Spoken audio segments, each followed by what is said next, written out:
All right, so hi everyone, and thank you for taking the time to come and join us this evening. Welcome to OpenCon London, the first satellite event here since 3 years ago at the lovely digital science offices, not Springer Nature. So for those who don't know, OpenCon is the student and early career academic conference that focuses on all aspects of open, including things like open access, open data, and open education. What we do here is we seek to help empower the next generation of researchers to be the best that they can in a digital world. So for the last 3 years, Tony, Laura, and Tony's over there, and myself have organized these sort of satellite events, mostly in Berlin, to help share some of the most important ongoing communications issues around sort of these aspects of open. If you want to grill anyone more about that, actually, Joe's hiding at the back, so you can catch him later. Hiding. So we've actually just finished a hackathon here today. We have been working here today since 8:30. And here we worked on a range of projects, including how to actually reproduce published research papers. And as well as we looked at other things like how to visualize open data better and how to develop an open science strategy. And we did this again as part of this OpenCon thing which we're all here for. So this evening we're honored to have Figshare, Altmetric, and Overleaf, 3 of these digital science portfolio companies sponsoring the event. So you can thank them for the lack of beer now at the back. Don't worry that. The theme this year of the main OpenCon conference held last week in Berlin, which some of the people here were lucky enough to attend, was open for what? So this is the transition of the discussion around just open being an end in itself to open being a mechanism for greater things in research and education and the world around us. As part of this, we ran a blog competition with Authoria, and we were delighted to receive 17 really inspirational entries around this theme this year.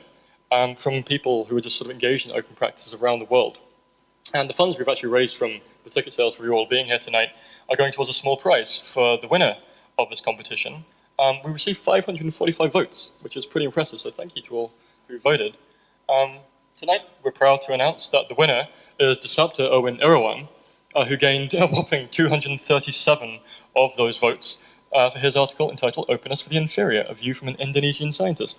So he's not here, but could you all just congratulate Dasapta?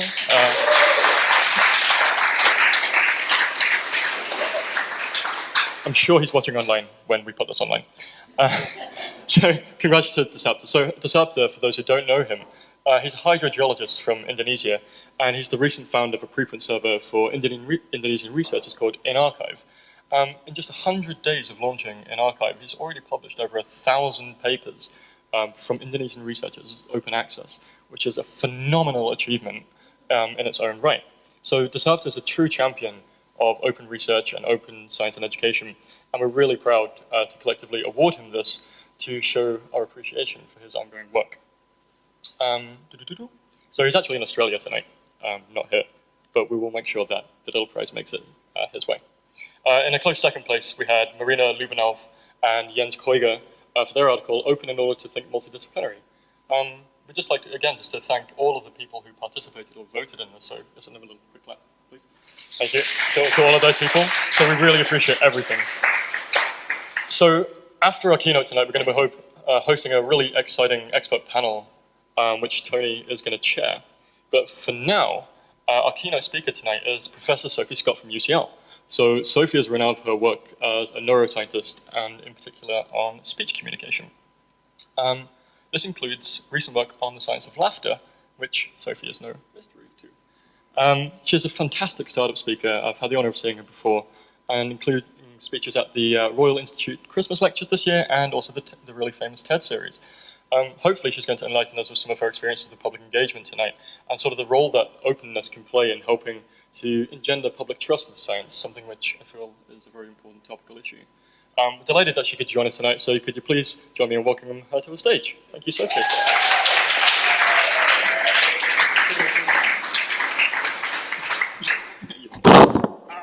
There we go. Thank you. So my area is, well, first of all, thank you. It's really kind of you to invite me tonight. I'm just going to take a bit of a canter through some issues around public engagement and some of the things that, I've been doing it for long enough, I've encountered similar arguments a few times. And I think it's also true that the field of science I'm in, I kind of got in brain imaging, a long time ago, back in the early 90s when people started doing it, and there was a lot of low-hanging fruit to collect scientifically. So it was very kind of, I was there from the cowboy days of functional imaging. And of course, I had a long-standing interest in brains because I was a big fan of Arnold Schwarzenegger films. So what we've seen change over the, with the sort of the dawning of a wider understanding of brain imaging, we see this kind of, this sort of terrifying image doesn't really happen anymore. Well, certainly if it did, when the schizoid embolism occurs, as it always does when you're scanning somebody, people have a very different approach to understanding what's going on. They realise that it's just fighting the person isn't enough. And also, I can assure you nowadays when we're scanning people, this sort of thing would never, he shouldn't have been in that scanner with that up his nose. That was just a contraindication. So we're cleaning that kind of thing.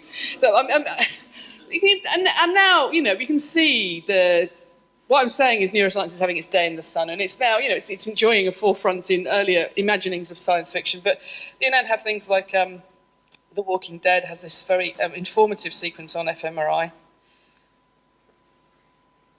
This is exactly what fMRI suites are like.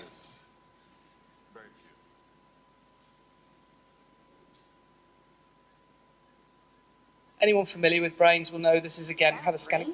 We always say, is that a brain? Extraordinary one. We go, yes, it is, because that's just a safety issue, really. Not that it matters in the end. Take us in for EIV.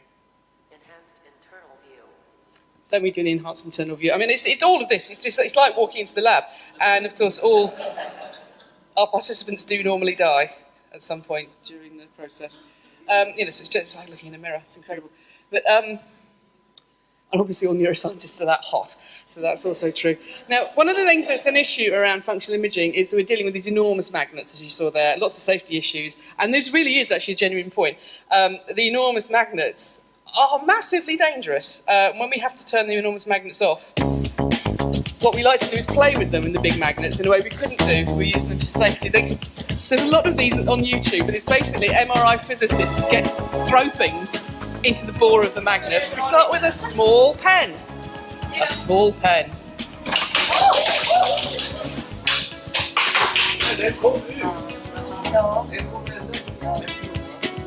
A spanner. What will a spanner do if a pen did that? Scientists, you see.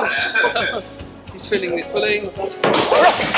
Turns out it's really, really scary. And they try and get it back out so they can do it again to replicate the effects of the spanner. It's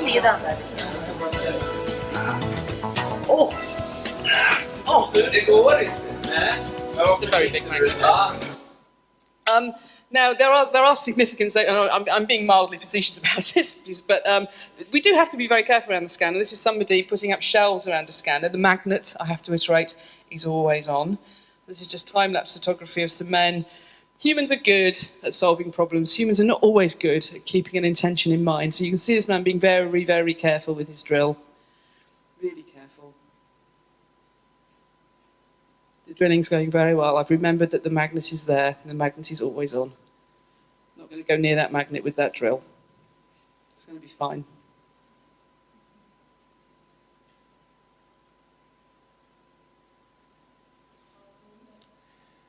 Pretty pleased with my shelves there.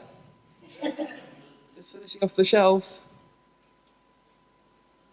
Oh, there we go. It's on the board of the magnet. Now, you saw the dum bit. That will have happened.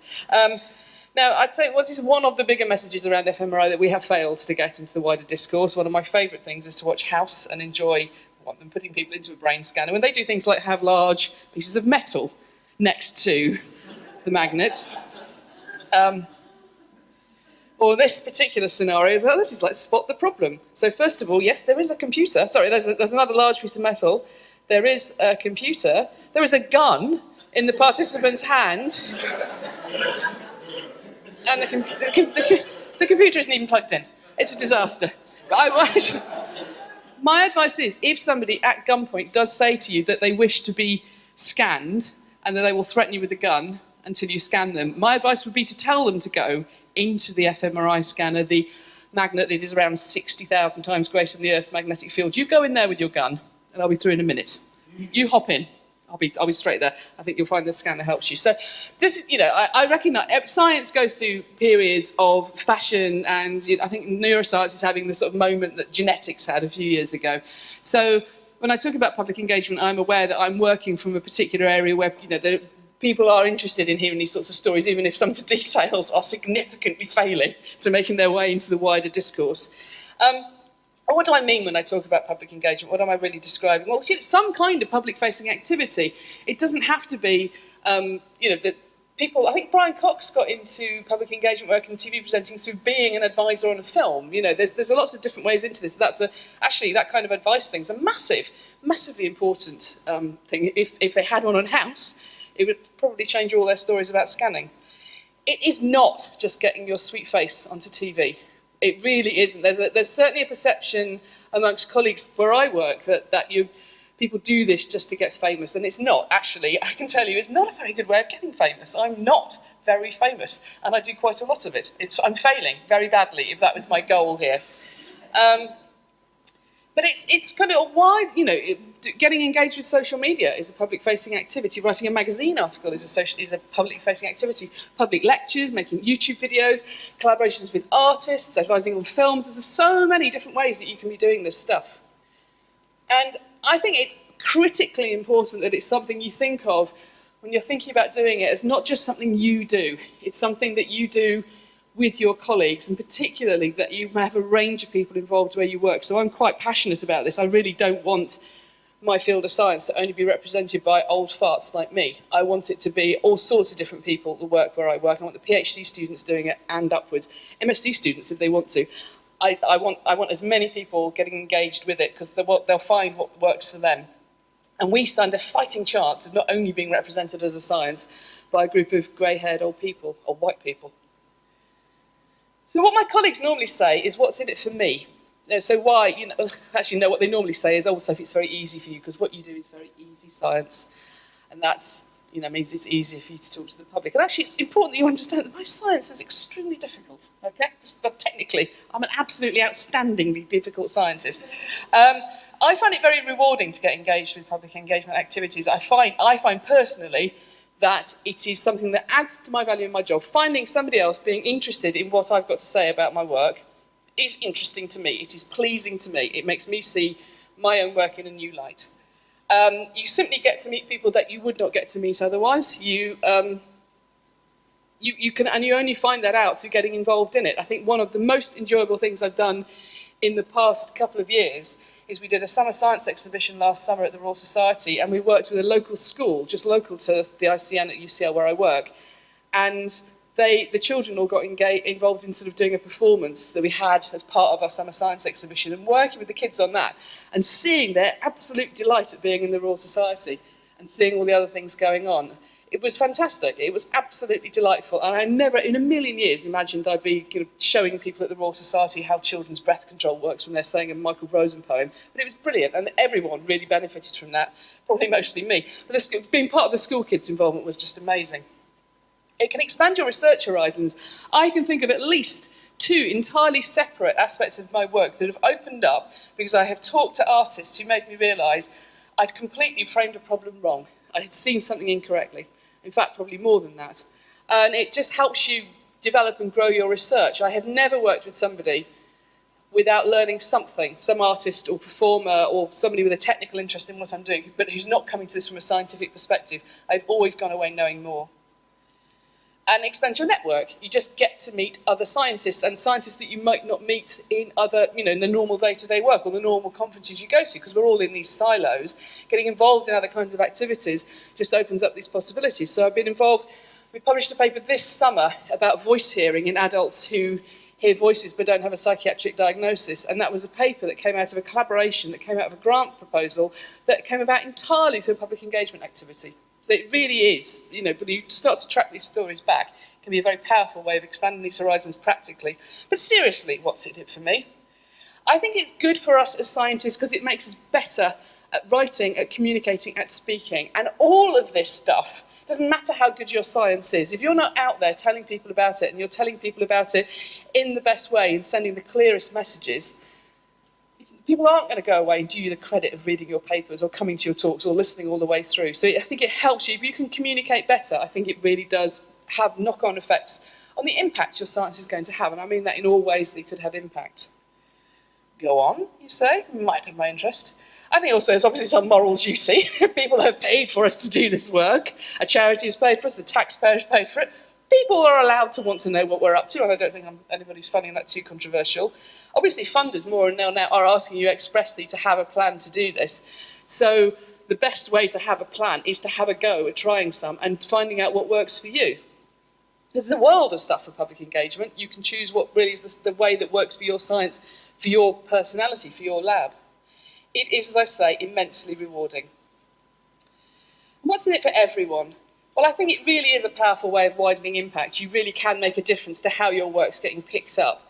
I am going to give a talk to a police conference on Thursday, and I think, sitting down, rubbing my chin sagely, I don't think they're reading through like the Journal of the Acoustical Society of America and going, let's find, there's bound to be a good speaker here. Let's find someone for our conference. I think they've found out about me through my public engagement work. I cannot wait. I'm really excited to give a talk about brains to the police. Changing and increasing audiences, because, I mean, we know, I'm not saying anything unusual here, we know there's a problem with how science is viewed. We know how, if I go, even now, if I went back to that school that worked with us last summer, and I asked the kids who are at the school in the sixth year 6 now, and said, draw a scientist, they'll draw a man. I know they'll draw a man. We know this. And it's going to be a slow process turning that kind of story round.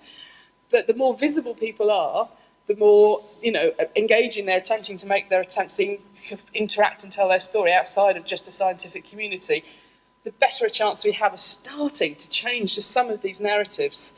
And of course, it's a great way of increasing transparency because people can simply find out more about what it is that you're doing. I've never really bought into the thing that scientists are going, no, I won't tell you.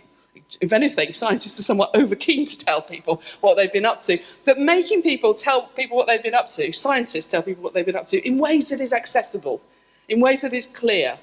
I mean, I have been to so many scientific talks aimed at scientific audiences where people have slapped up an overhead with an incredibly complicated equation on it, basically to say, yeah, I understand that. Take it away so you can't, but you wouldn't anyway, because I'm very clever. That kind of thing drives me to distraction amongst scientists. Imagine how off-putting it is to the rest of the world. Here's a very simple example. This is the most boring paper I published 17 years ago. It is really dull. The main thing about this paper was it was the first time anybody had demonstrated what we knew had to be true, which is that language is represented in a dominant way on the left side of the brain in the majority of people and in people who haven't got damage to their brain. And it proved to be a very tricky thing to actually demonstrate using functional imaging, and that's what this paper is. And what we find is the regions in yellow that care about the words that you're hearing, regardless of what they sound like, and parallel areas on the right care about all the other information in the voice. So pretty dry and dusty paper.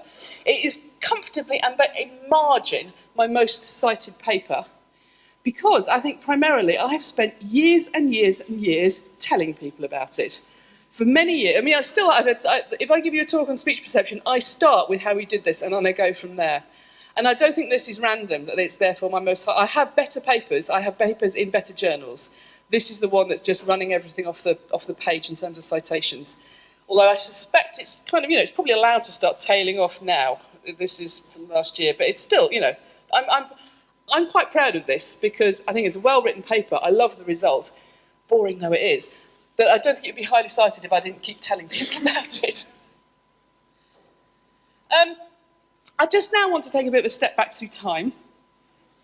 And I want you to take back to time where most people, if they were engaged on the internet, were other scientists. They were on sort of news boards, and the green card lawyers maybe were around. But it was a different time when you were doing science, because if you wanted to tell people about your science, you basically had to wait for somebody to come and ask you. And at this time, I was working with patients who had a condition called foreign accent syndrome. And foreign accent syndrome is a horrible thing to get. You tend to get it after quite small patterns of brain damage, because if you had larger brain damage, you'd have a much franker language problem. And you can talk, but you no longer speak with your normal voice, and you sound to your fellow countrymen as if you are a foreigner. You're not a foreigner. you are speaking, you have disordered speech, but it's people are hearing a foreign accent. And it's it's a horrible thing to have because people just get very, very irritated at continuously explaining that they do come from around here, they're not a stranger and they do know how the buses work. But also, you don't feel like it's you anymore. Your voice, you open your mouth, it doesn't sound the way you expect it to. And periodically, foreign accent syndrome gets picked up by the press. I think because the British people, it's been described all around the world, but we care a lot about accents. We really care about accents. So there's something about it. Every few years, it gets on a sort of cycle. And back in the 90s, I did an interview for a local Cambridge paper on foreign accent syndrome, and then it got picked up internationally and completely ran away from me. I had no idea, and it was all a bit sort of traumatic. The people ringing me up all the time, and it took me a very long time to realise that it was funny for people in North America if I talked about people with foreign accents and that I had a foreign accent. It was hilarious. Put my phone down now. I don't want to talk to you anymore. That's not nice. Now, okay, so that was... This then kind of rumbled on, and I'm talking about like 1996, I think. I got a phone call from the Big Breakfast, and they said, this is really, back in time, they said, can you come on to the Big Breakfast with your patient and be interviewed by Zig and Zag? It was quite an emotional thing. People don't like talking on TV about their foreign accent syndrome normally. People are pretty upset about it. And I said, also, are you planning to take the piss? They said, oh, very much. No, that's what we want to do. And it'll be hilarious. Okay, I'm going to have to say no. But then I got a phone call a couple of months later. Anybody remembers this? Carol Vorderman's Mysteries.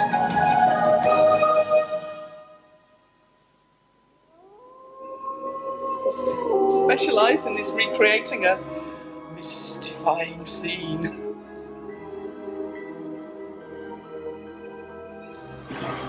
Okay, it's okay, people. It's just a TV programme. It'll be all right.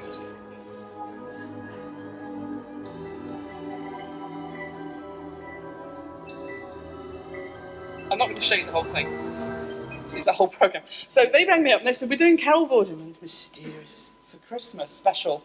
And we'd like to do a recreation of somebody waking up and finding their voice has changed. And I said, do you want to talk to a patient? They said, oh, very much. I said, I'm not going to do that. I can't, it's not, no. And they said, okay, well, what we could do is what we call a Carol spot, where instead of doing a recreation, she talks to the camera about something. They said, we use this for our more fact-based items. So if I understand this correctly, I was being considered originally for the non-fact-based scenario, or my patient was being, okay, it's just, so, but this is what it, every point in this story had been somebody contacted me and asked me to do something, and largely I was saying no. That you were waiting to be asked. We did press releases, we invited people around, but there was nothing else that you could do. Nowadays, of course, we don't think about it twice. We do not need to wait for Carol Vorderman's call. We are out there. You have so many tools at your disposal to decide to go out and do stuff. So when I came back from maternity leave, very nearly 10 years ago, I wanted to do something for Brain Awareness Week, and I had always wanted to get my hands on an impressionist. So I set out to do a public lecture for Brain Awareness Week, and I stalked professional impressionists until I got hold of Duncan Wisby, who's in Dead Ringers. I've lost the screen here. I know he's coming back. Okay. And he was amazing. He was just fantastically... It was absolutely fascinating talking to him. I learned so much more about voices than I thought I knew. And we did public lectures are a bit naff, but I think about 1,000 people, more, no, not 1,000 people, the majority of people came along to hear about an impressionist talking about doing impressions. So it was a good gateway drug to getting people into thinking a bit about the science behind it as well. But also it turned out just to be really interesting. We published a paper off the back of this. And we are continuing, we've trying to do the same thing with Fiona Shaw. But we've done a proper study now of how people control vocal change. And it turns out to be, we'd simply never asked the question before because we never thought about it. In fact, we all change our voices all the time. And looking at impressions and people changing their voices gives you a whole different way into thinking about it. My PhD student, Carolyn McGettigan, said, well, if we've done it with an impressionist, we should do it with a beatboxer. This isn't going to work. And she and one of the other postdocs in my lab went to the UK beatboxing championships. And they literally went down the front and were going, "Can we scan your brain?" to the beatboxers. And they've got this guy called Harry Reeps on, and he's outstanding. He's just amazing. And again, it has completely changed our narrative and the way we've been thinking about plasticity and learning and flexibility in the human voice. But it all came from just thinking it would be a fun and an engaging thing to do for public engagement. I'm going to get that back. I'm just going to show you a little bit. This is going to work. This might work, okay? A little bit of a fill. This is. I've tried moving it a bit. Okay. No, it's not. Okay. Ready? 3, 2, 1. No other animal can make the sounds we make. I've worked with the human brain and voice for over 20 years now, and I've always considered human speech to be comfortably the most complex sound in nature.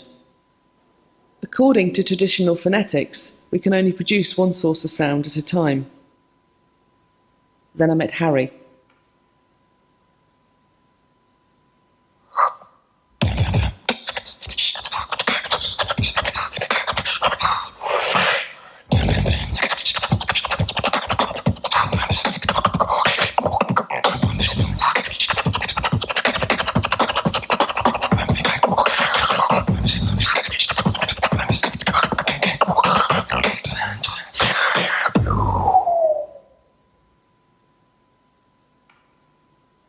What started as something genuinely personal became an obsession that changed the shape of my life. I started by speaking my compositions. So gat became and ba-dum-bum became what I do is so often associated with replication, but it is and can be creation. These sounds are mine. And I came up with something called sound trees, which is a visual theory to show how I came up with these new sounds. So I can show you how I get to by adding and together to get. And if you bring in, you get. 3, 2, 1.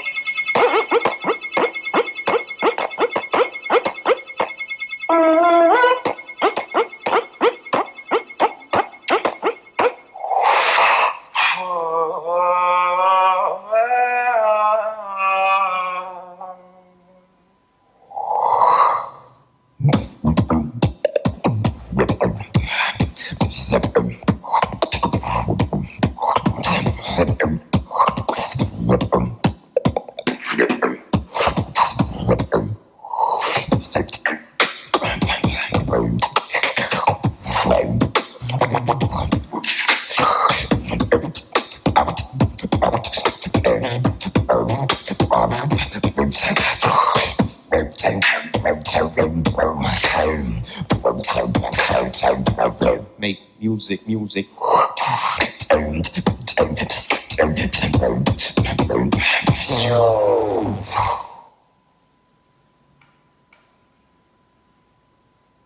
I'm Roots One, and I speak music.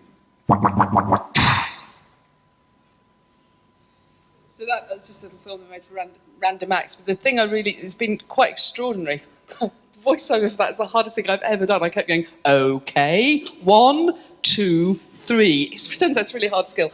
But it's been very, very interesting we've done a number of different kinds of activities with Harry and other beatboxers, sort of public engagement stuff, but it's become a whole arm of our science now. We've been researching these kind of patterns of vocal plasticity and what we can learn about how we've evolved this human voice from looking at this kind of ability, because genuinely I had no idea that people could, traditional phonetics genuinely tells you people couldn't do that. You're not supposed to be able to do that. Nobody told the beatboxers. Classic, of course. It's up on YouTube. Don't read the comments on YouTube, okay? I don't know if I can emphasise this enough. Do not read the comments. Here someone's written, yeah, and I met Harry. That's so badass. Yeah, I'm very badass. But I did a TEDx women's talk, a few years ago, and I went to look at the comments on that, and the first comment was, ugh, her mouth. Okay, right, I'm out. That's just, no, okay, bye-bye, thank you, that's great. It meant they couldn't understand what I was saying, so they'd had to look at my mouth. It wasn't a very happy story. So, and you can start in really small. You don't need to be going and pestering beatboxers at conferences. I mean, I can't emphasise this enough. I think social media can be an exceptionally useful way of doing all kinds of different publicly facing activities. Quite often having done a talk and people get in touch, want to ask you questions, or they picked up on something and they want, you can kind of say, well, I didn't actually research this, but here's a link to the other papers in the literature. Obviously, you know all this, but getting involved in writing blogs, a longer form, just get part of this. I think the advantage of writing blogs is it gets you in the practice of writing for different audiences. It forces you to think about a different way of writing in a fairly low key way. It can be as big or as little as you want. Well, I have to say, the first time I wrote a blog, I had a real red mist descend on me after an interview. Do you remember people used to get really upset about interviews with Susan Greenfield? And there was a horrible interview with her when they kept going on about her false eyelashes. So I wrote this red mist blog. And it got picked up by the Times Higher Educational Supplement. And I got paid £250. And I was like, oh, does this happen every time you write a blog? I shall write another blog. And of course, that's never, ever happened again. I find YouTube a really, really fun way of doing public engagement stuff, again, that can be quite low-key. You don't have to put a great deal of investment into it, but you can do things. We do an event called Ask a Neuroscientist, where we get people to send in questions, and we just find a neuroscientist to answer it. We make films for competition. We run a competition at work when people can make a film, and the winner gets a little prize, but the point really is that then there are these short neuroscience films we put online. And that's where you really can have impact. The beatboxing film that Carolyn McGettigan made about Reep Swarm when he first came in, that's just been viewed thousands and thousands of times. Because young people are not on Twitter, young people are on YouTube. The one thing I would say about YouTube, you see how it's got these pictures along here? YouTube will randomly select an image from your film and use it as a picture. If you don't tell it you want a different picture, that picture, if it happens to be of you, then becomes known by Google to be a picture of you, which is how, when I did what I thought was quite a serious interview with CNN,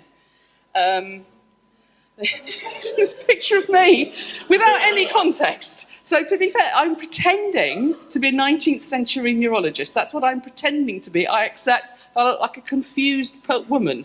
I don't know what I'm doing here. I do know professors don't look like that. I am one. But, it was, they can if they want to. But it was just, all other things being equal, I wish I'd really picked up on that. It's not where I'm going to. It's not my look. I don't hardly ever wear that moustache, And just practice your voice. We all have a voice, and we have a voice even if we're just working in science. You've got your way of writing papers, you've got your way of giving talks, and that's fine and that's good. Let your voice grow, let your voice be flexible, let it be something you can deploy differently in different situations.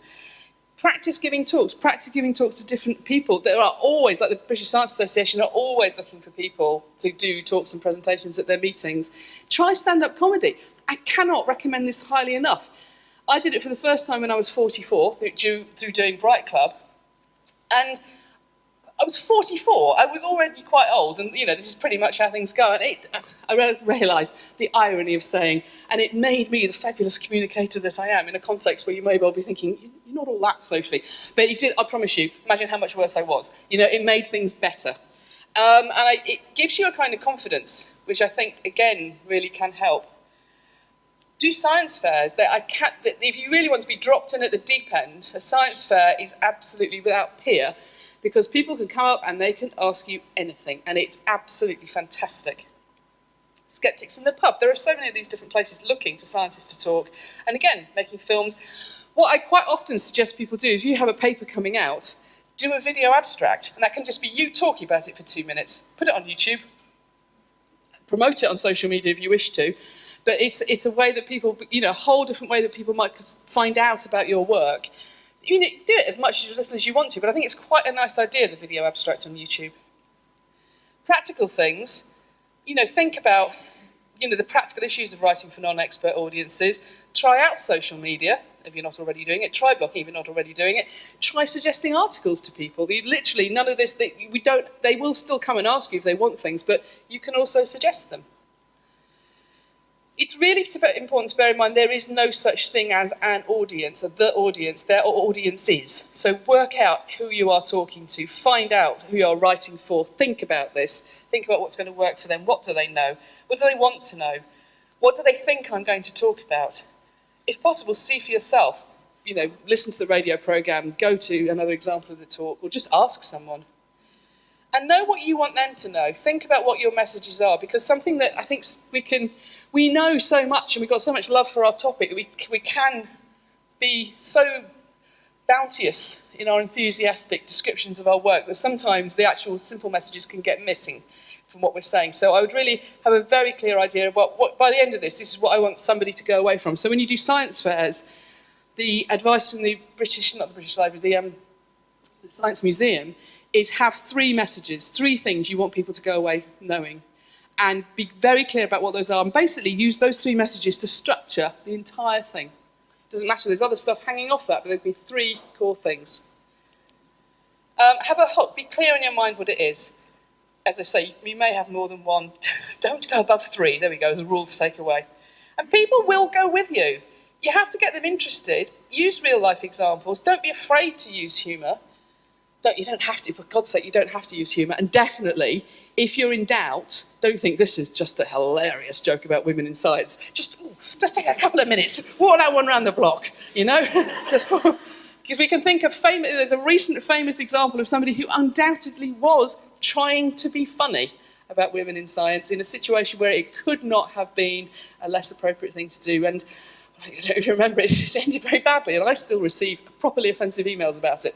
So, it's not a get-out-of-free jail card, humour. It really isn't enough to say, well, I was supposed to be funny. Sorry if you haven't got a sense of humour. But if you're confident about it, and I think one of the reasons people like humour is it indicates a confidence in the speaker. Just think about it like you'd be thinking about any aspect of your presentation. And practice it.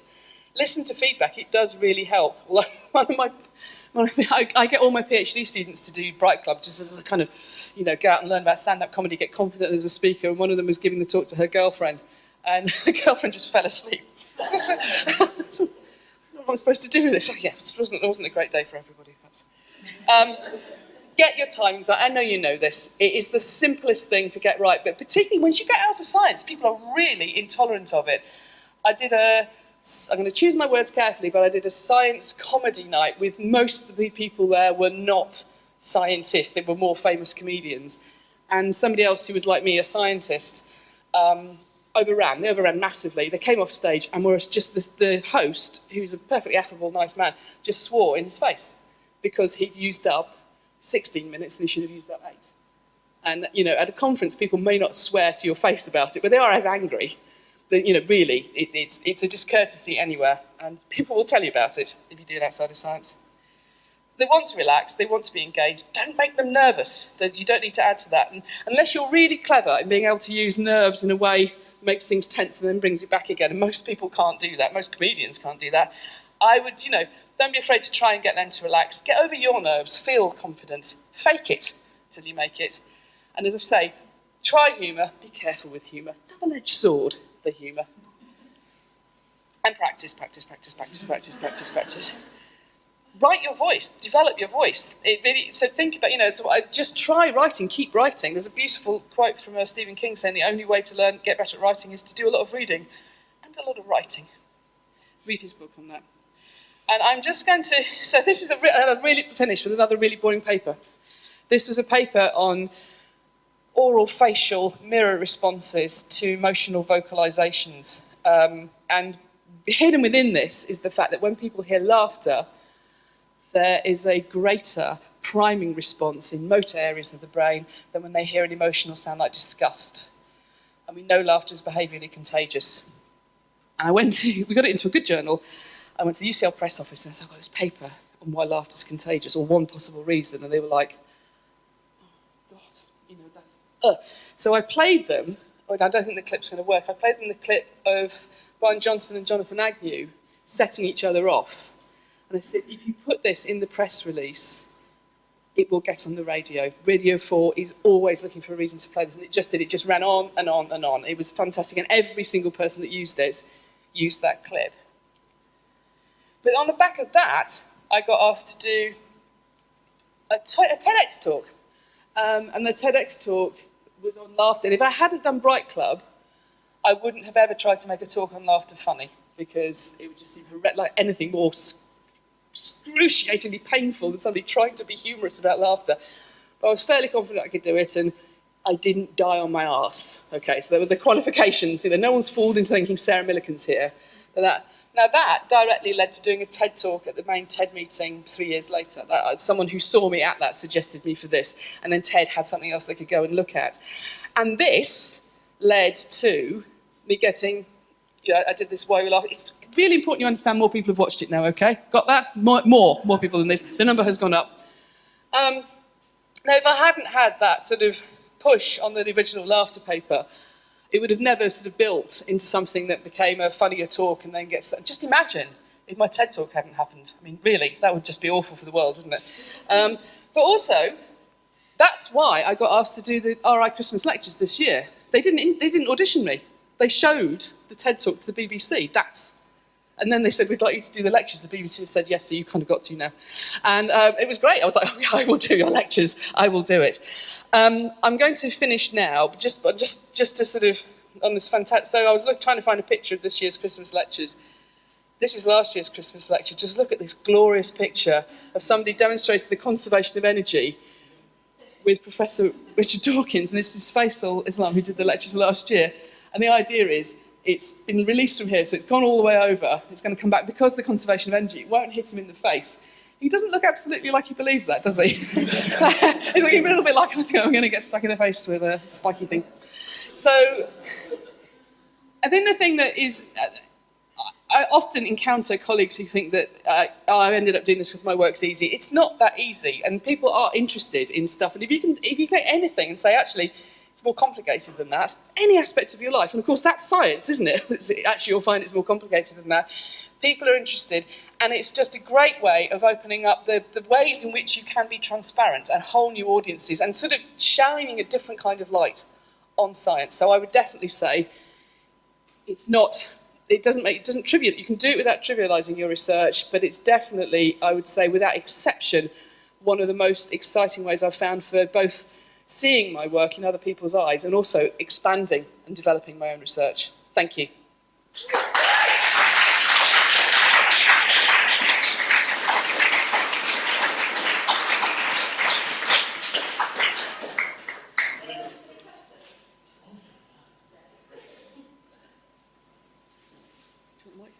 Should we off? Are there any questions? Yeah, is there any questions for Sophie?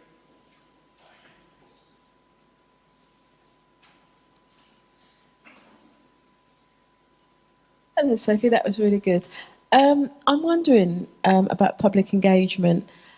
Are you saying, therefore, that we should avoid kind of going extremes and stay more to the middle when we're kind of doing public engagement? Or are you saying that we should kind of judge the situation? I would always take context into account, but I think you've just got to do what you're comfortable with. So if I'm in the right environment, I will give people a blistering talk about myths around brain sex. I don't always drop into that, the drop of a hat. I choose my moment for doing that. And so, but it's up to you. You've got to be where you're comfortable with it, and you've got to feel that you could feel like you could own whatever it is that you're doing. A tweet or a talk, it's your voice doing it, you're behind it, so you've got to be comfortable with that. So I would never say go in a direction where you're uncomfortable. Never make yourself do something you're uncomfortable with. But don't be afraid to push yourself to try new things in the format and not in the content. One of the hazards of being a female academic and pushing your stuff out there and engaging with the public is that you can get a lot of backlash, and we've heard people like Mary Beard talk about this. And to my knowledge, it has not just prevented people, but actually disengaged, and people have disengaged with trying to engage in social media and that sort of thing. Have you had personal experience of that, and how do you tackle it?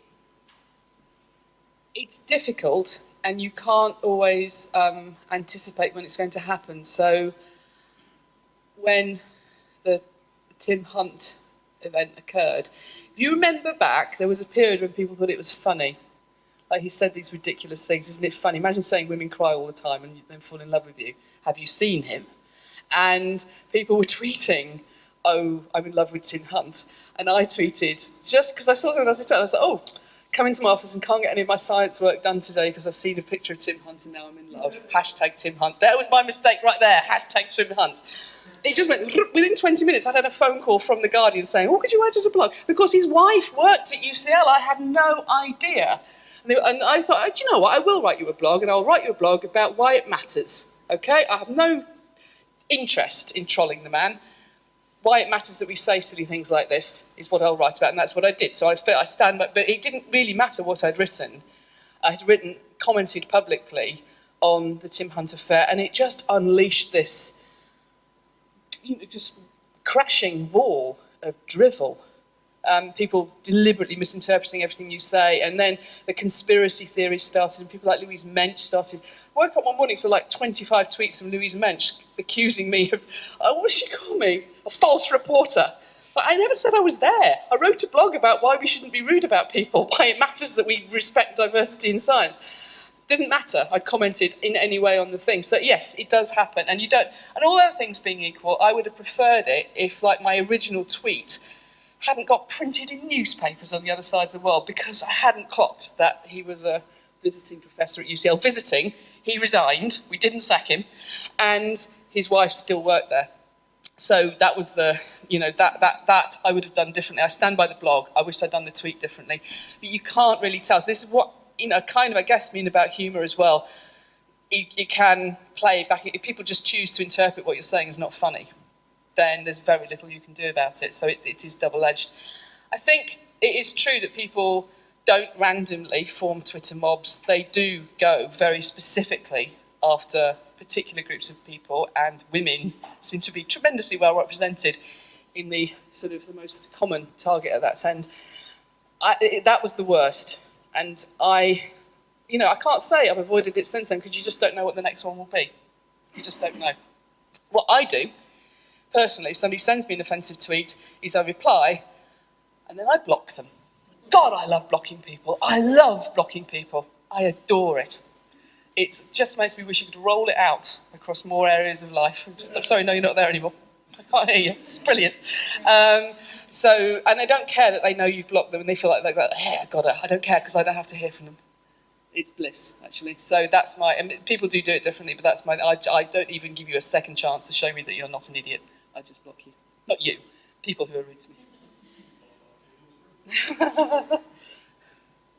Anyone have a final question?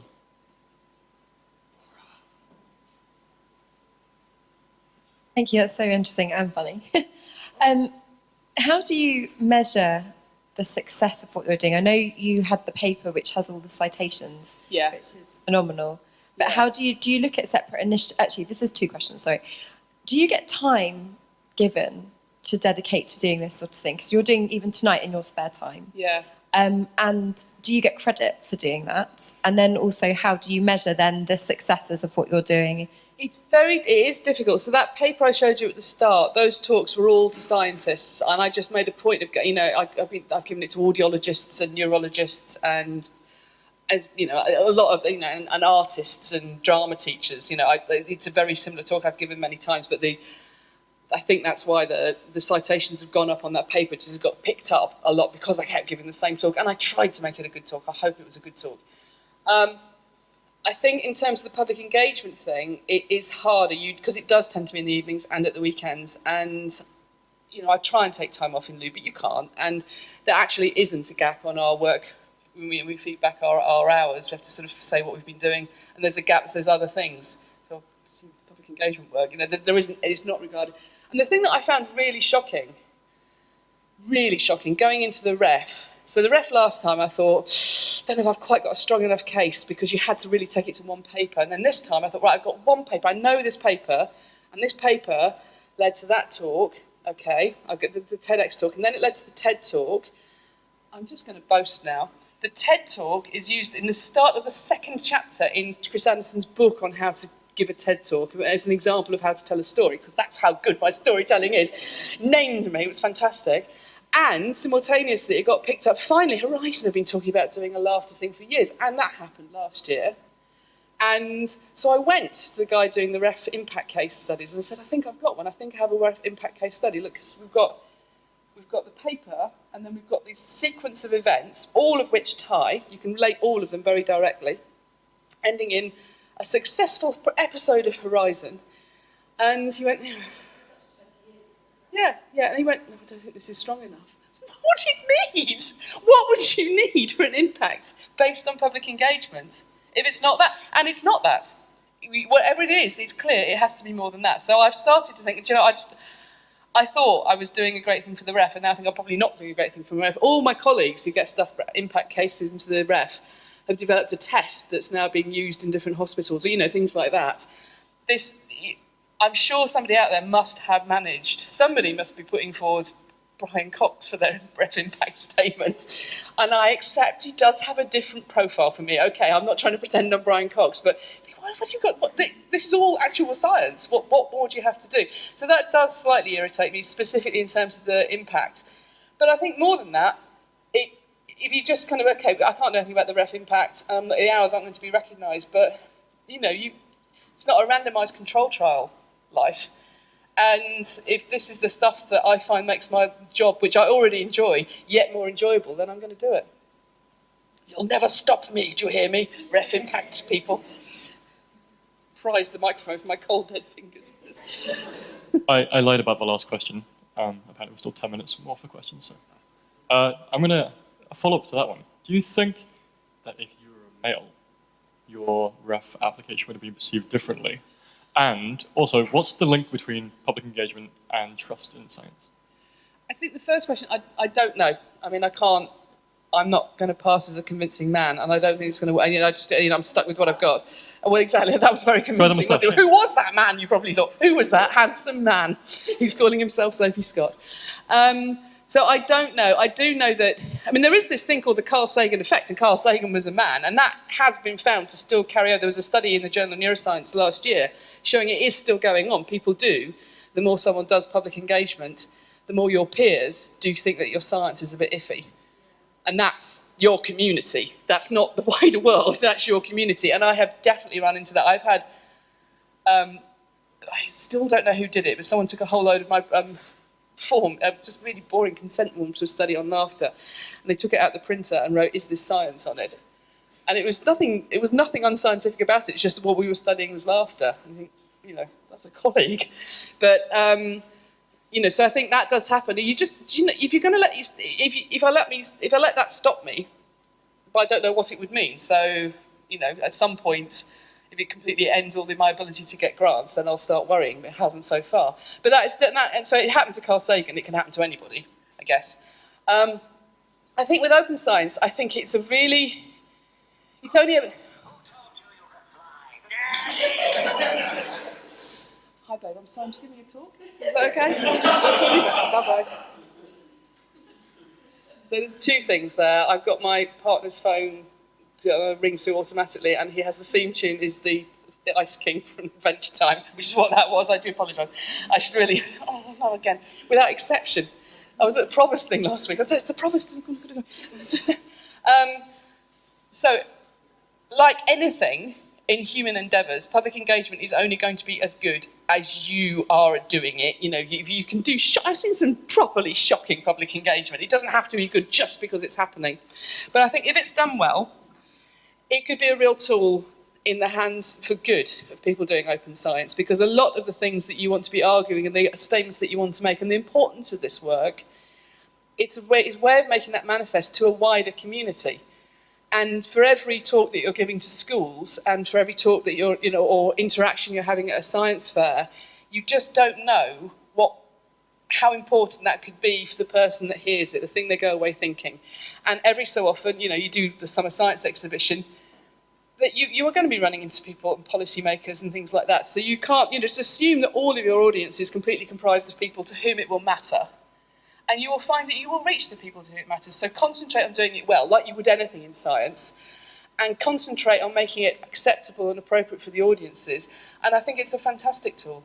And I think the other thing I would say is, going back to something I said right at the start, because we shouldn't just leave it to the senior men at our universities to do this. The more we can widen out the variety of different people, different backgrounds, socioeconomic backgrounds, and colours of people and sexes of people, the more variety, the more we can be representing that in our public engagement work, that can only be better for us in letting people see a realistic pattern of what scientists are like. There's not just one way of being a scientist, there's not just one way of talking about science, there's very important ways that we can be doing our science. So I think it can be a really useful thing.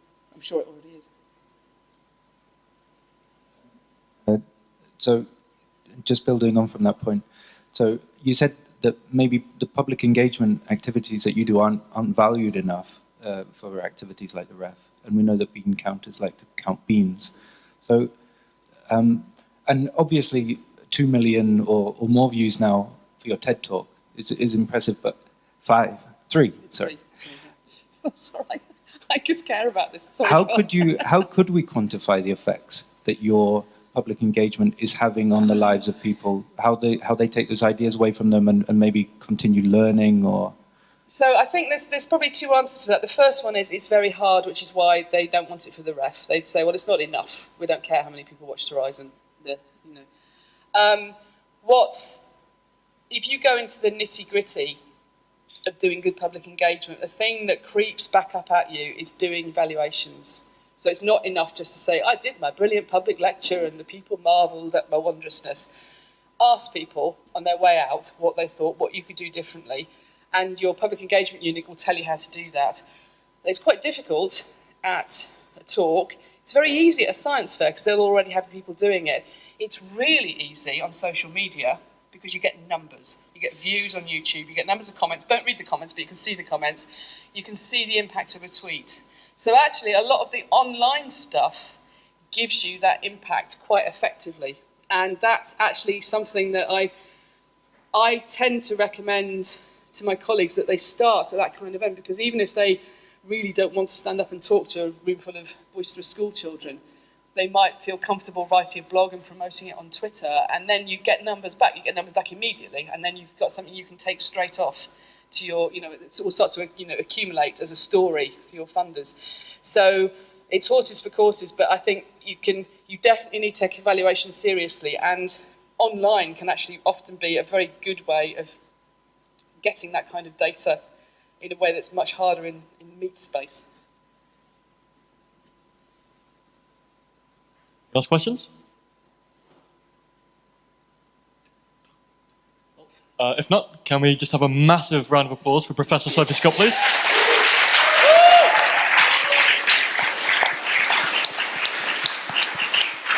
Raise the roof. That's it.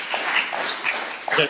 We're going to rejig for like 30 seconds, so there's 1 7/8 bottle of wine at the back, so go get it.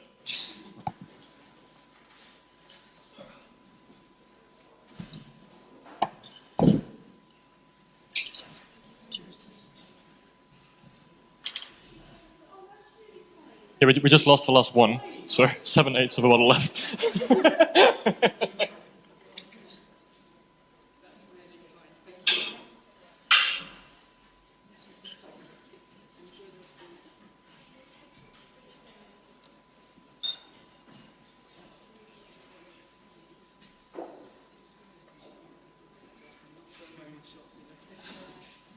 It's been very good to me. People have really been about tech, but it will actually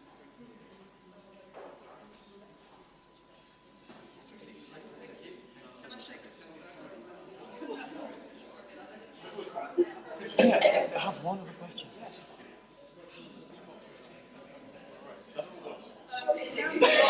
What you notice is they start to go in time.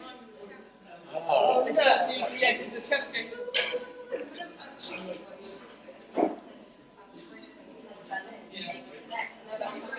Misplaced my wine.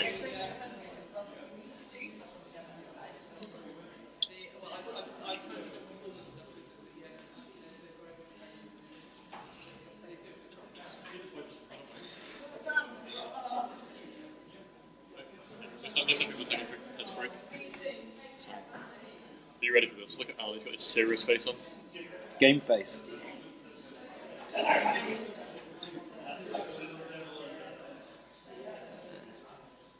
Oh, I hate. Why is everything on the wrong side?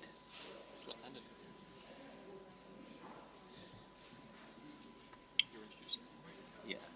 Do I introduce you? No. This is Tony from the K-Now Centre. I'll just tell you that your vacancy is up. I'll open it. You got fired. Kicked out to Glatz.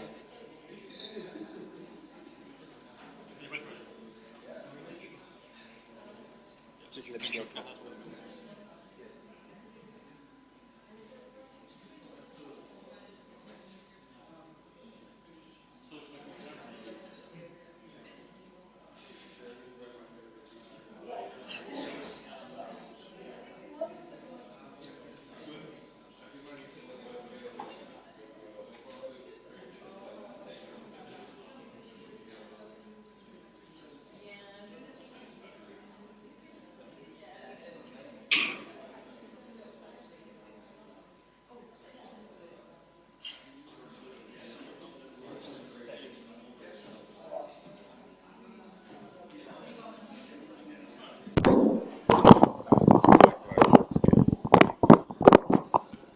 Sitting down while the others talk.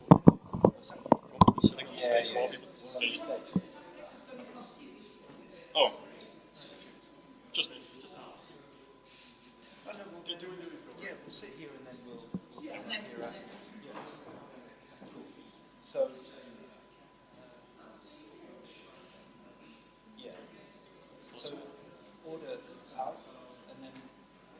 Al Cap Peter.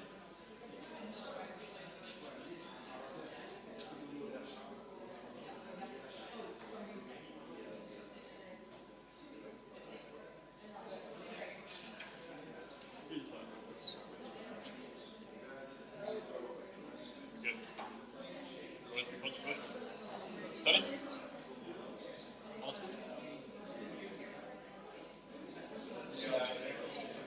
Yes. No, yes. Oh.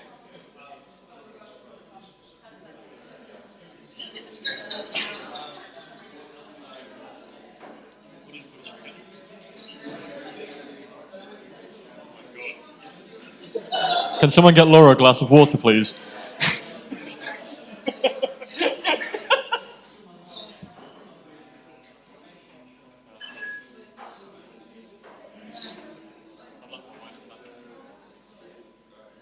It's fine.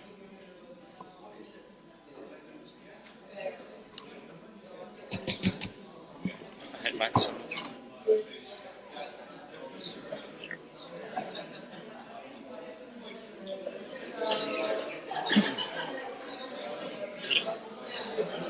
One second.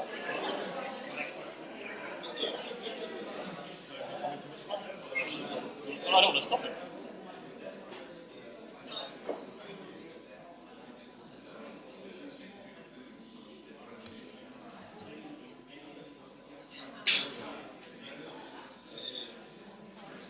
You're introducing this panel as well. Yes.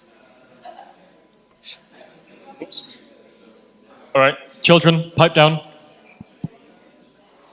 Said pipe down. Right, you guys ready for a panel discussion?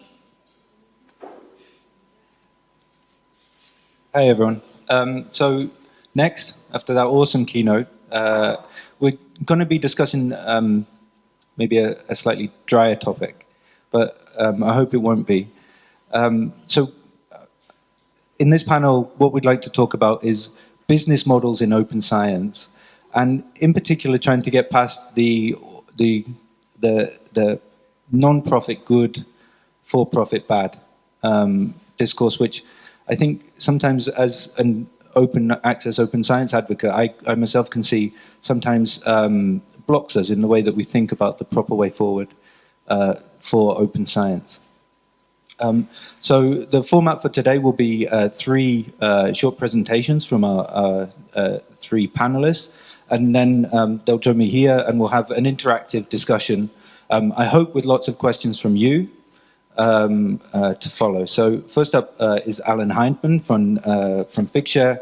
Alan's been the head of marketing at Figshare for 5 years now. With a background in tech marketing, he's never actually been a researcher, and says that he's often confused by the legacy systems that control academia. I'm sure he's not the only one. However, he's an optimist, and he believes it's possible for all of this to change for the better with the existing stakeholders without an exploitative profit or paywall in sight. So, Al, please.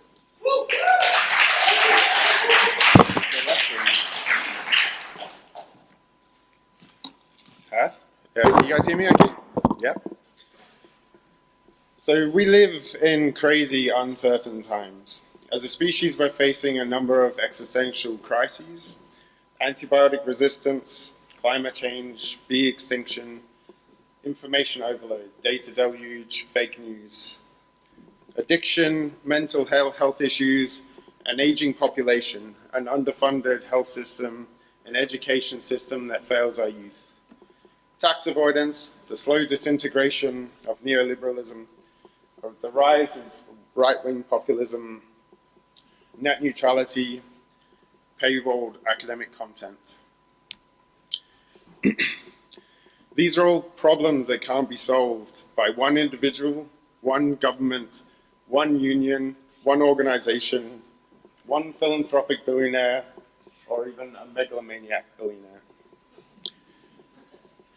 To tackle the next generation of problems, we're going to need stakeholders from every area, whether commercial, not-for-profit, government, academia, charity, industry, all working in collaboration and sometimes competition to describe the kind of future that we want to create and then move towards it together. And the problems facing academia is no exception. I don't have time in the 7 minutes that I've been allocated to get into the pros and cons of commercial versus not-for-profit, open source versus proprietary. I'm sure everybody in the room is well versed with a lot of these arguments anyway. There are compelling arguments for both sides, but for me the argument is pointless because both exist, both will continue to exist, both serve their purpose, so we need to learn how to coexist for the better. Figshare is a commercial company, so we've drawn up a set of beliefs that reflects the ethos that drives a lot of the decisions that we make as a company on a day-to-day basis. And we think if we can agree on these few points as a start, it's only a start, then we'll be on our way to realizing a fairer future for academia. So number one, academic research output should be as open as possible, as closed as necessary. We understand that not all data can be made openly available. Patient identifiable data can never be made openly available by the public. We understand that. But to restrict access to academic content for selfish reasons, because you don't want your competing academic to have access, or to make data available but with a restrictive license because you only want it to be reused on your term is not okay. Academic research should never be behind a paywall. I think that there's no one in the room that's going to argue with that one.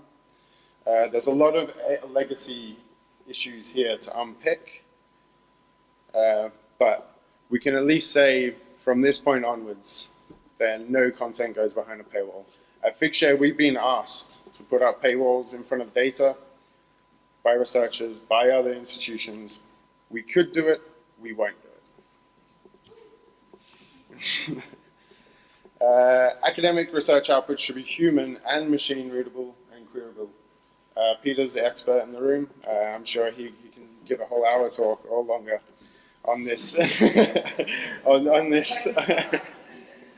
this very topic. But in the example of data, we should be moving towards a place where you can just go to a search engine and say, for example, give me the Earth temperature and the atmospheric pressure in Brighton for the last 100 years.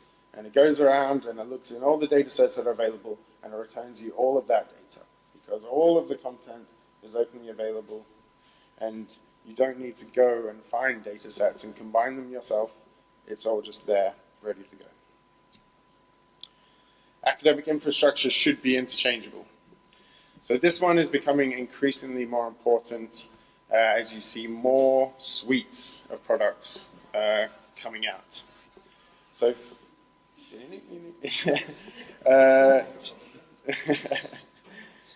so Figshare, if you don't know, is a platform where you can deposit and share data. We don't do digital preservation. We don't do research information management. We don't do a lot of things. We only want to do a couple of things really well, and then just plug in to other systems in the ecosystem, commercial, not-for-profit, whatever it might be, all of the above. Some of them you can see on this, on the digital science screen, we integrate with, but then we also integrate with a whole range of other products as well that have nothing to do with digital science and have no commercial interest for us. It's just, we think it's a good idea. We think universities and researchers should be able to choose the tools that work best for them and not be forced to any suite.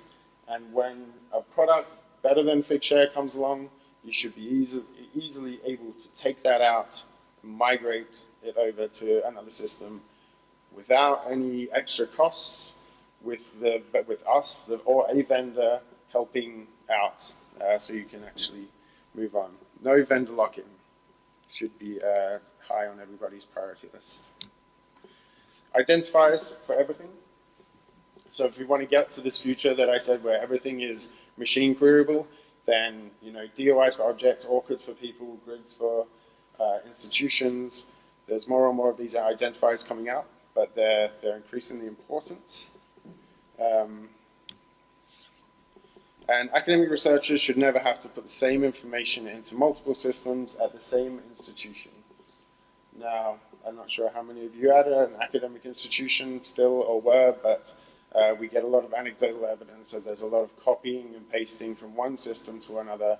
If everything has open APIs and is talking to each other, if everything is well described and if there's identifiers for everything, you should just put information once and then it flows and then continues to flow.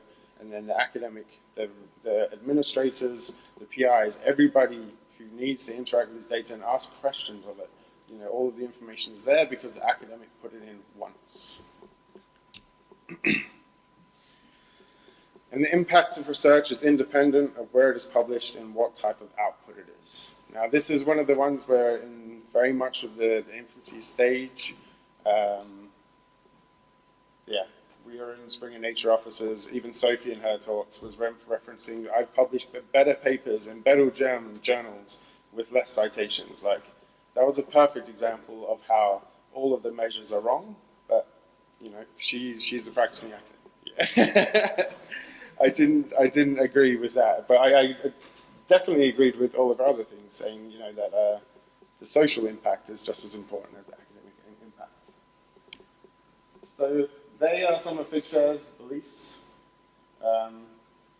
This was me framing my point, and I look forward to discussing this further with you.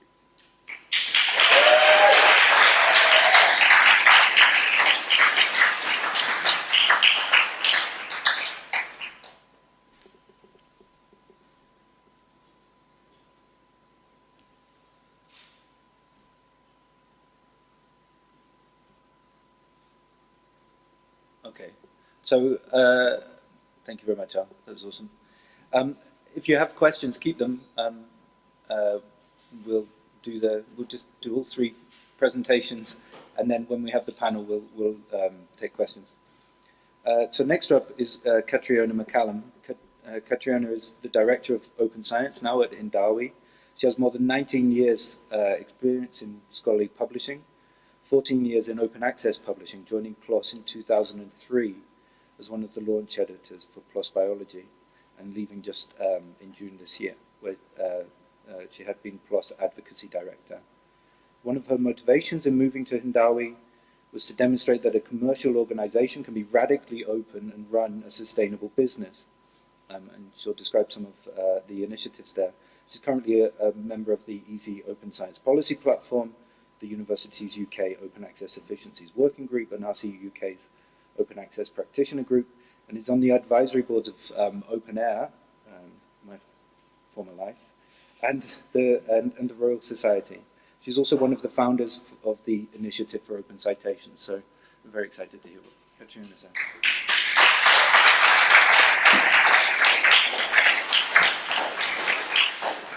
Hello, and many thanks, Tony and John and the others, for inviting me to come and talk. So I called my talk "Radical Openness," but maybe you're the judges of this. And I've given lots of talks about PLOS over the past 14 years, and sort of know it back of my hands. And getting to learn and to know about another publisher sort of from the inside is a sort of really interesting experience for me.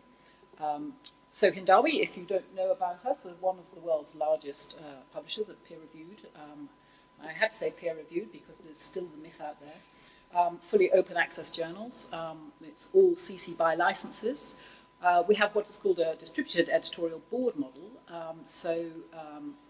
We essentially don't have editors-in-chief. It's run more a bit like non-hierarchical, a bit like PLOS ONE.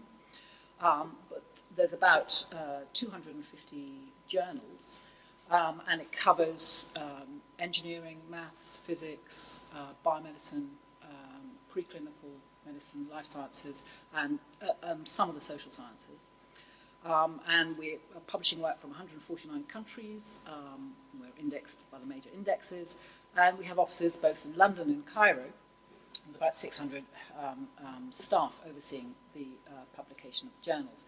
And here in London, there's about 20 of us, and Paul Peters, the CEO, has essentially built up the team here in London over the past 18 months to 2 years. And he's purposely trying to take it in a direction, so while we were well known as an open access publisher, we weren't as well known within the open science space. And he essentially feels there's a very important role for commercial publishers to be in that space, and that's partly why he recruited me. We've started on that sort of journey in the journals, where we announced earlier this year that we're going to ask authors to have a data availability statement in all their papers. We're probably going to transition this from a fairly weak statement where they can basically put it anywhere as long as they tell us where they put it, but it will be in a sort of machine-readable format. And of course, all the major publishers are now beginning to adopt data sharing practices and data sharing statements. Ideally, we would want every publisher to have a machine-readable data sharing statement with the paper. In fact, I was at a workshop in Washington last week with the AGU, where that's potentially on the table for the Earth and space sciences.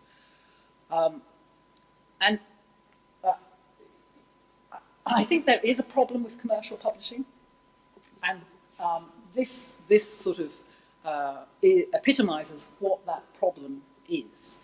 And this was a paper that was written in PLOS ONE, which has essentially said that scholarly content, the largest percentage of it is held by about 5 or 6 publishers. And in fact, this is out of date now because we know that Springer has merged with Nature, and that's now a larger organization than Reed Elsevier. I also wanted to point out that we think about it as a problem of commercial publishers, but there's a very well-known society, which is a not-for-profit, that is also part of that oligopoly. And I know that Peter knows that society well, and perhaps we could pursue that one for several hours, I think. But it's not just publishing as a whole. Open access publishing has started in a way to be co-opted, and this is especially perhaps with the gold open access model through APCs. And this is a more recent paper by Heather Pivovar and others earlier this year, which essentially shows that those top publishers that I just had on the previous paper for all of scholarly content are also beginning to command control of the open access content. And you can see that we've done there at the bottom, but we're in the top 20. we're pure gold, as is PLOS, but everyone else has this sort of mix. There's a slight sort of, well, what is open access anyway? I'd never heard of bronze before I read this paper, but that seems to be free to read, but without any information about how it might be used at all. There's no license information as far as I understand.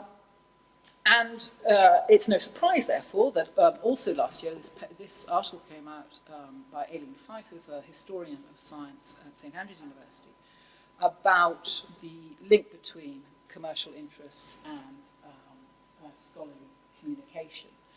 And I think it's really, really well worth reading.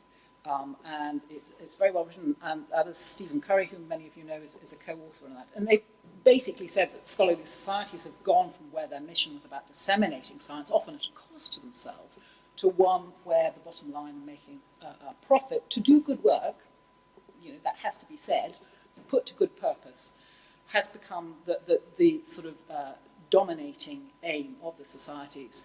And they argue that this has essentially corrupted the mission of scholarly societies.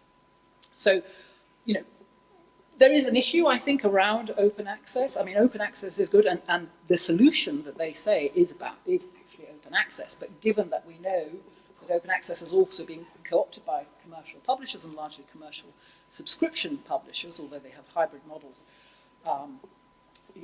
there's a question mark about where sort of open access to publications are going. One could argue, of course, that there are initiatives that are completely illegal in this country. I'd just like to make that disclaimer, and you can read this disclaimer at the bottom here. I'm not endorsing or encouraging anyone to use Sci-Hub, but we have open access already. And Sci-Hub provides it, and actually there's loads of mirrors. There's a mirror in Belize, there's some in some UK independent territories, there's one elsewhere. So Sci-Hub is probably not going to go away. And it is no surprise that the most coverage are for those publishers that are up in the top 5. So we've got 92.8% coverage in chemistry, and is that any surprise if people can't get access to that material? And 97.3% for Elsevier.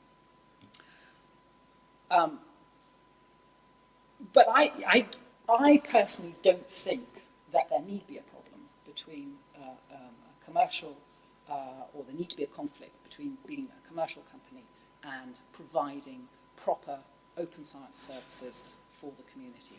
We just have to slightly change the way we think. And I think, to Paul's credit, this is what he's been doing with Hindawi. And, the journals we have are actually very traditional open access journals, which is great. But he's beginning to think, well, what is the system looking like? And how can we be a publisher and a service provider? And this actually is one from our Richard Bennett, from our marketing director. It's where we think we should be focusing our attention, and it's on the users, and the users aren't just the researchers; they're the entire network of stakeholders in the scholarly communication landscape. We should be focusing on openness and inclusivity, and providing sort of technical excellence and expertise to underpin those services, many of which actually are, I'm going to showcase the digital science portfolio as well. There's all sorts of that, and many of those are commercial companies. We have started thinking of ourselves as a publisher, as a service provider, and in fact last year we provided a service to another publisher, which is Wiley, to flip some of their journals to open access, and we did that with 9 journals, and there's been an incredible success in terms of the number of submissions coming to those journals. More recently, in September, we've signed a partnership with AAAS, who publish Science, to launch a suite of their journals and to provide the underlying services, and this would be from acceptance to publication, so they would actually do the bit up to acceptance, but we provide all the hosting and the platform after that.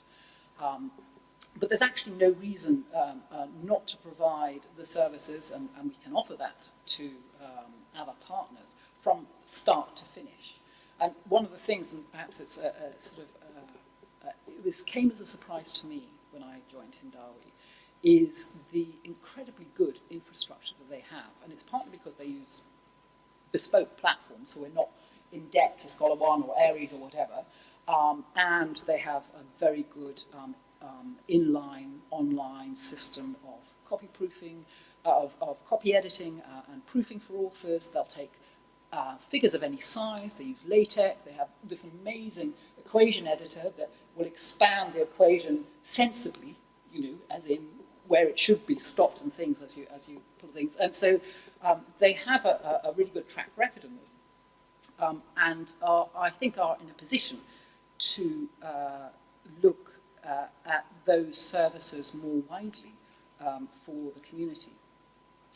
And only recently, in October, Paul wrote a blog about how we can really be radically open. And this is in relation to the infrastructure, because what we don't want to do is to make the same mistake that has been already made with the open access to articles, in that basically you're replacing big subscription deals with big open access deals, and you're consolidating the market among the same few players, which leads to lack of transparency, an uncompetitive market, and we can go into that. And he, drawing on work by Cameron Nayland, Jennifer Lynn, and Jeff Bilder, talked about the importance of the infrastructure. Because the infrastructure, regardless of the outputs, and I think we're winning the war in terms of making outputs open, but the underlying pipework that connects all those outputs has to be open and cannot go the same way, potentially, as the outputs. For and as Al was talking, that things have to be interchangeable, but even underneath that, the data about those things, data about altmetrics, about citations, about how we measure and evaluate research, that data all has to be open for independent scrutiny.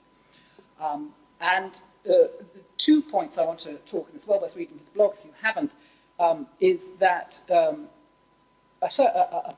commercial publisher like us can provide a service while working with open source software. And we're already collaborating with the COCO, the Collaborative Knowledge Foundation, to build sort of publishing and hosting platforms that we will use for our partnership with AAAS. But even more so, we are now intending to start to provide services for libraries as well. And we're going to do it using open source software, because that gives us two things. One, it means that it can be potentially governed by the community and owned by the community. And two, you can take advantage of a network from the community. I have to confess, it's not a confession, it's a very open confession. If anyone knows me, I'm not at all techie. So what I'm saying is how I understand things. I'm not an open source person. But as far as I understand it, open source sometimes has been seen to fail, partly because the code isn't that reusable, and there isn't wide adoption, and there isn't necessarily a big enough community of players using it. And then COCO, which is a not-for-profit organisation, is there and is going to help facilitate that sort of open source community. So we're working with them, we're working with eLife to provide, and we'll all put in separate money to put in components that will help to serve the open infrastructure that we intend to build, and the publishing services and platforms.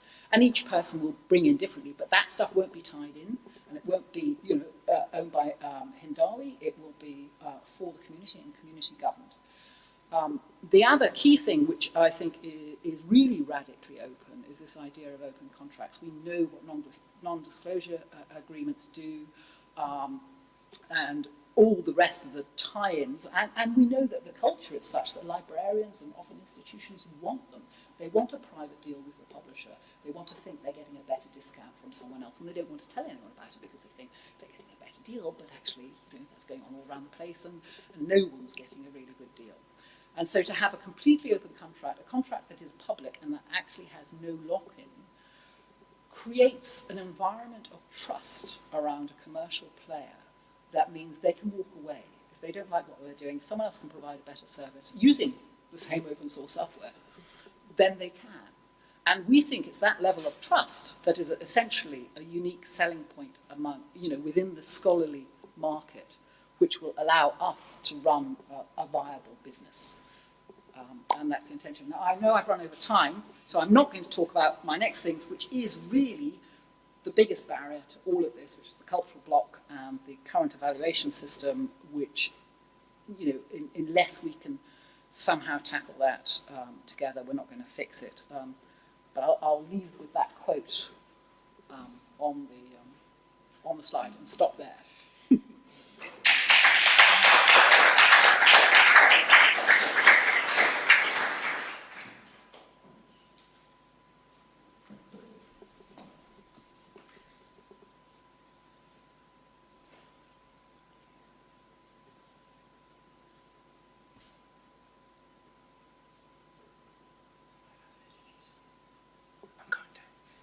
Okay, so next up we have Peter Kracker. Peter is founder and chairman of Open Knowledge Maps, an award-winning non-profit dedicated to improving the visibility of scientific knowledge for science and society alike. Peter's a long-time open science advocate, community coordinator of the Open Science Working Group of Open Knowledge Austria, and member of the core team of the Open Access Network Austria. He's lead author of the internationally acclaimed Vienna Principles, a vision for open scholarly communication in the 21st century. Before establishing Open Knowledge Maps, Peter was a senior researcher at No Center, very prestigious job, which I now have. Austria's leading research center for data-driven business and big data analytics. So Peter, please.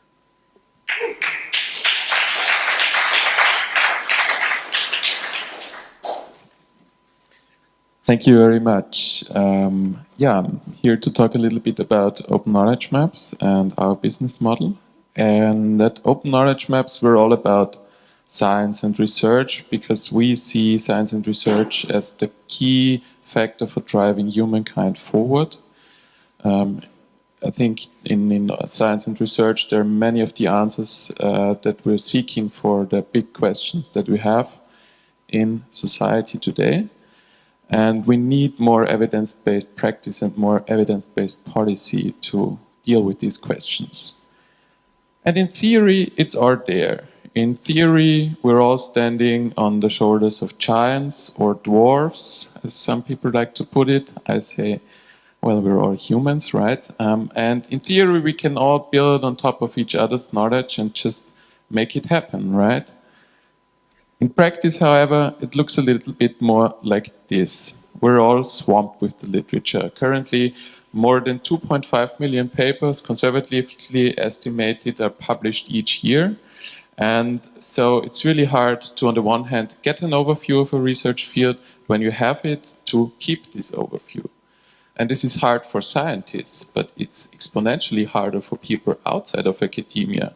Think about journalists, Wikipedia editors, maybe a citizen scientist who sees a talk by Sophie Scott and says, wow, I want to get into neuroscience. How do they do it? They cannot go next door and ask someone, what's the best paper to start with? And we can see this problem reflected in the numbers. We have a high amount of uncitedness in the literature. This gets even worse when you come to data sets. And where it becomes really unacceptable is in the transfer to practice. And even in a discipline where they try really hard in medicine, where they have a whole sub-discipline dedicated just to transferring knowledge into practice, it takes 17 years, according to this one study, and only 14% of research results are ever used in clinical practice. And so that's why we said it's really time to change the way we discover research. We have to get away from all these lists. We have to bridge the gap between accessibility and discoverability. And that's why we set up Open Knowledge Maps. We're a non-profit organization, and we're dedicated to radically improving the visibility of scientific knowledge for science, but also for all the other stakeholders in society. And we propose to use knowledge maps instead of lists, and you can see one example here. In a knowledge map, you get an overview of a field, a bird's eye view, and it gives you the main areas of, in this example, heart diseases, and it already gives you important resources attached to each of these areas, so you don't have to do this kind of clustering yourself. And our mission is to create a visual interface that's based on these knowledge maps, and we don't want to do this for just one subdiscipline, we want to do this for all of science and research and create a visual interface over all scientific knowledge. And finally, we also want to take discovery as a workflow out of something that's very individualistic and very closed into something that's very social, very collaborative. Because let's face it, if you have any discovery question, like for example this overview of heart diseases, somebody has already had that question before you and they have all the knowledge, but it's really hard to then communicate this knowledge in a way that's open and that's for other people really good to read. So this is the theory, and now we're coming to the practice. So if you're going to our site, openknowledgemaps.org, you can enter any search term. I took Sustainable Development Goals as an example. And we then go to Base or PubMed, and we create a knowledge map for you that looks very similar to the one that you've seen already. And the bubbles represent the sub-areas. So in this case, for example, cultural heritage, economic growth, and gender equality. And once you've identified a bubble that you want to drill into, you can just click on it. You can look at the metadata of the papers, and if you found an open access paper, you can even read it within our interface. Just click on the PDF link and this little window will pop up. Through the magic of open access, you can do all the discovery within a single browser tab.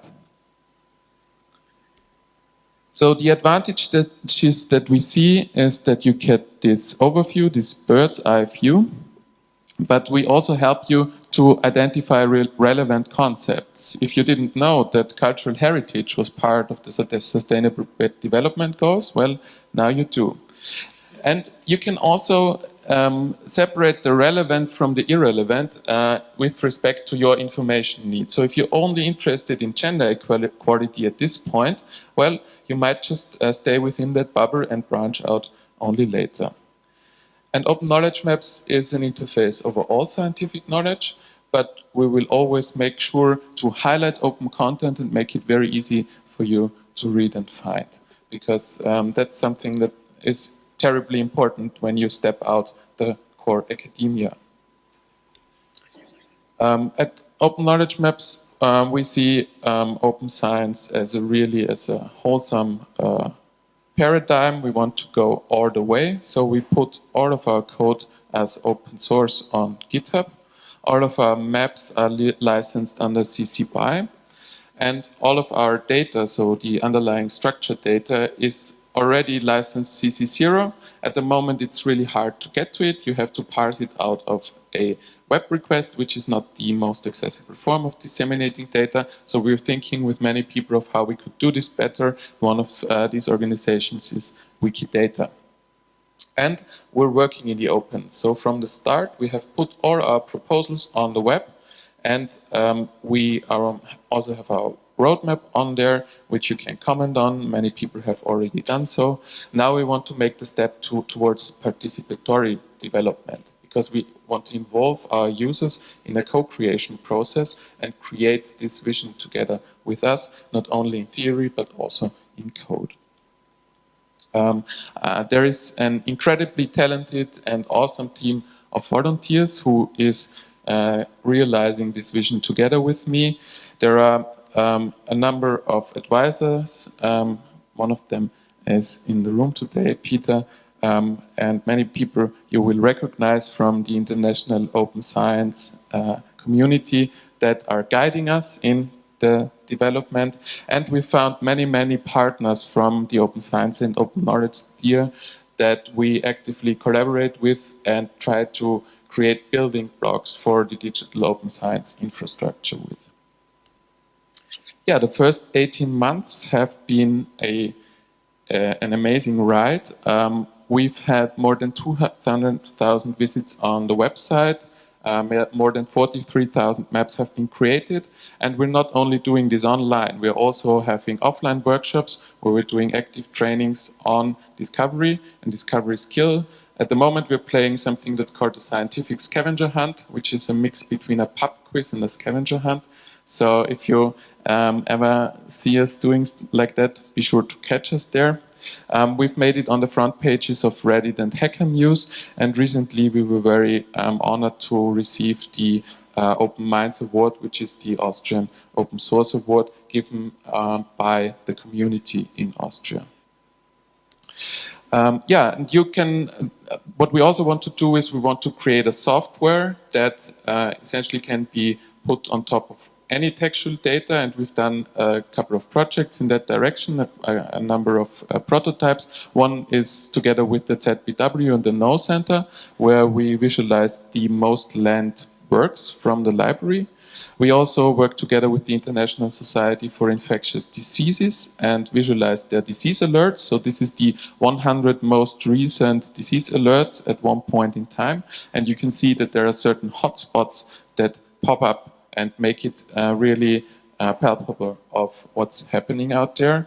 And most recently, we also mapped the OpenCon participants in an effort to help them find people that probably are close to their interests, but maybe also very different from their own interests.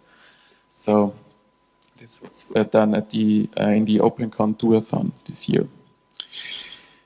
Yeah, I was also asked to talk a little bit about our business model. So we are a very young organization. So this is not only a timeline, this is a loading bar.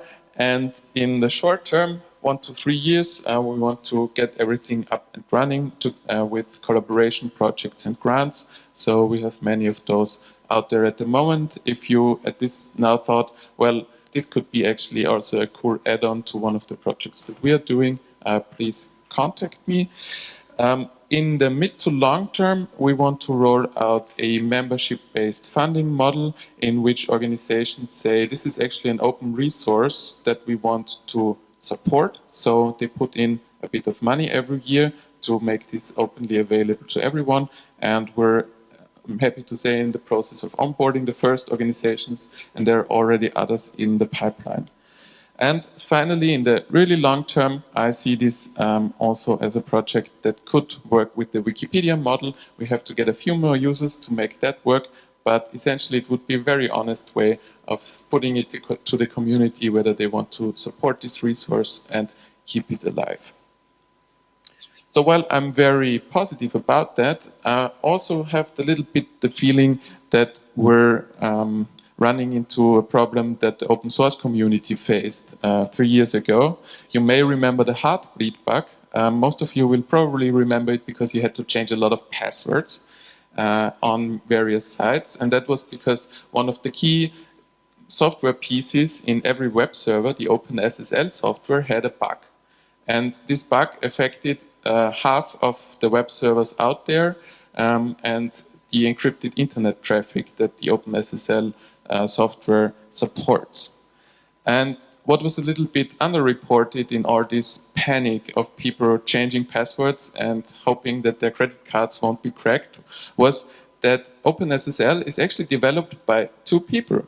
So this is a seriously underfunded project, it was at least at this point, but still one of the key pieces of the infrastructure.